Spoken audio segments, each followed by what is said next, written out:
नमस्कार दोस्तों, NJ learning academy में मैं नमन आपका हार्दिक स्वागत करता हूं। इस एकेडमी में मैं आपको Excel, Word, PowerPoint, MS Access, SharePoint, Outlook, MS Teams और VBA programming in any of the above मैं आपको सिखाऊंगा। अगर मेरे वीडियो आप लोगों को पसंद आते हैं तो आप इसे लाइक करिए, शेयर करिए और सब्सक्राइब करिए। तो हमारा आज का जो टॉपिक है वो है एक्सेल वर्कशीट मूवमेंट। इसमें मैं आज आपको सबसे पहले तो how to add a data in cell, how to edit change data in cell, how to delete data in from in cell, moving around a sheet with the help of mouse, with the help of keyboard, how to select a row, how to select a column, how to select range, how to select table. ये आज का agenda है हमारा। मैंने अपने पहले video में आपको इंट्रोडक्शन दिया था एक्सेल का, एक्सेल के पार्ट्स का इंट्रोडक्शन दिया था। आज हम उससे एक कदम आगे बढ़ेंगे। तो सबसे पहले हम बात करते हैं, एक नई शीट बनाएंगे। इस प्लस की के ऊपर प्रेस करके मैंने एक नई शीट बनाई। अब मैं कैसे किसी भी सेल में डेटा को ऐड करते हैं उसके बारे में बताता हूं। मैं चाहता हूं डेटा सेल C2 में मैं डेटा एंट्री करना चाहता हूं। मैं C2 सेल को सबसे पहले सिलेक्ट करूंगा। जो सेल सिलेक्टेड रहती है वो हाईलाइट हो जाती है ये बॉक्स से, जो ग्रीन कलर का बॉक्स आप देख रहे हैं उससे। अब मैं उसमें टाइप करना चालू करूंगा, टेस्ट डेटा। तो आप देख सकते हैं जैसे ही मैंने टेस्ट डेटा लिखा, अब यहां पर आकर मुझे क्या करना है, तो मैं एंटर प्रेस कर सकता हूं। जैसे ही मैं एंटर की प्रेस किया तो मैं नेक्स्ट सेल में आ गया और मेरा उस सेल में डेटा टाइप हो गया। अगर मैंने डेटा टाइप करने के बाद एंटर की प्रेस नहीं की होती और मैंने माउस की से दूसरी सेल सिलेक्ट कर दी होती, तब भी वो डेटा टाइप हो गया होता। लेकिन अगर मैंने एक्सेल की किसी भी सेल में कोई फॉर्मूला टाइप किया है, उस केस में अगर मैंने दूसरी सेल सिलेक्ट की, टाइप किया कोई फॉर्मूला, और उस केस में अगर मैं दूसरी सेल सिलेक्ट करता हूं तो वो सेल का एड्रेस उसमें आ जाता है। इसलिए ये कभी रिकमेंड नहीं करूंगा कि अगर आप किसी सेल में कुछ डेटा एंट्री कर रहे हैं तो आप हमेशा उस सेल से बाहर निकलने के लिए एंटर की ही प्रेस करें। ये रिकमेंडेड रहता है। अगर कोई सेल में आप डेटा टाइप कर रहे हैं, जैसे कि मैं फिर से इसमें डेटा टाइप किया, इसके बाद अगर मैं ये जो लिखा है मैंने उसको नहीं लिखना चाहता हूं तो मैं एस्केप की प्रेस कर दूंगा, तो वो सेल वापस से ब्लैंक हो जाएगा।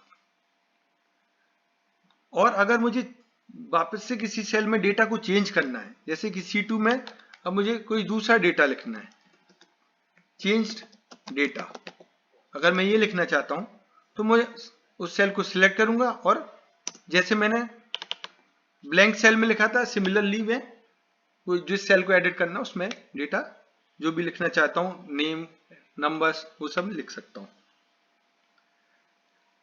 अगर मैं चाहता हूं कि कोई सेल में मुझे डेटा को डिलीट करना है, जैसे ये टेस्ट डेटा लिखा है सेल C3 में, मुझे इसको हटाना है, तो मैं सिंपल डिलीट की जो कीबोर्ड के ऊपर उसके ऊपर क्लिक करूंगा और डेटा डिलीट हो जाएगा।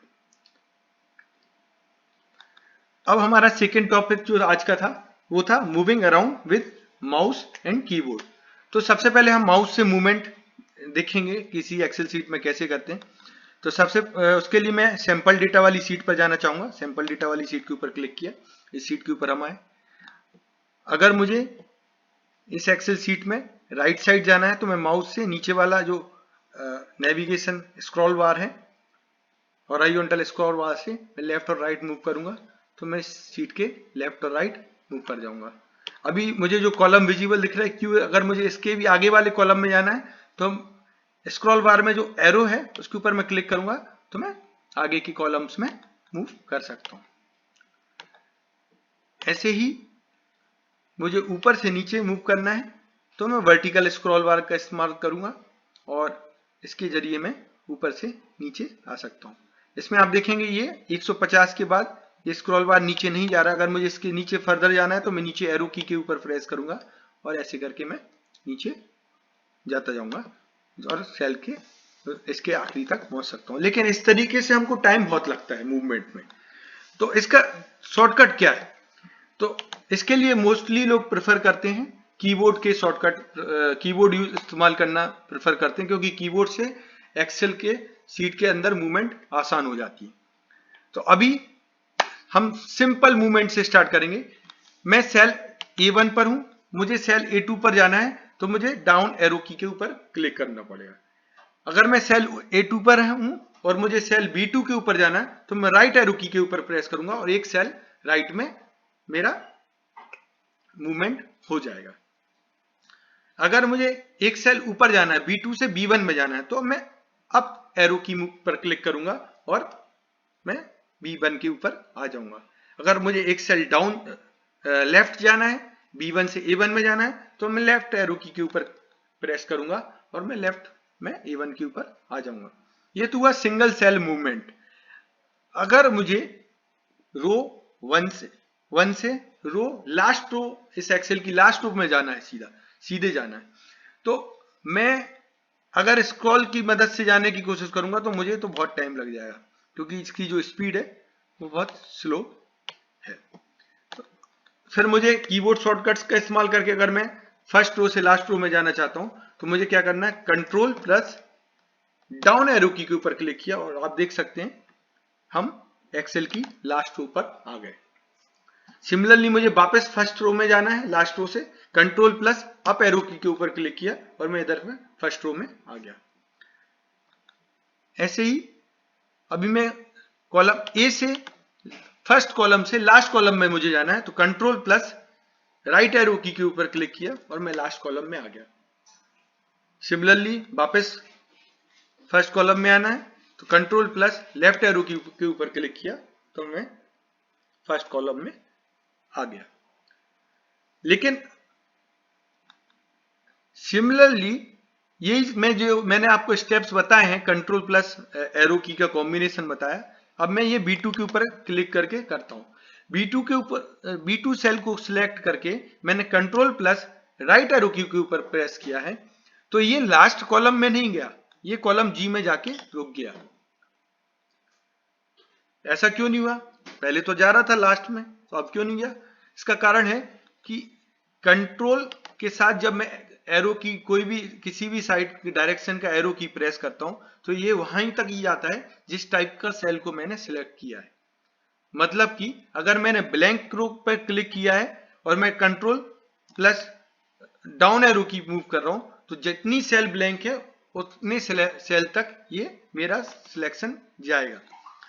अगर मैंने कोई सेल है जिसमें कोई डेटा लिखा हुआ है, अगर मैंने उस पर ऊपर क्लिक करके कंट्रोल प्लस डाउन एरो की अगर मैं प्रेस कर रहा हूं, तो ये लास्ट जो मेरी टेबल है उसकी लास्ट रो में जाएगा जहां तक डेटा मेरा लिखा हुआ है।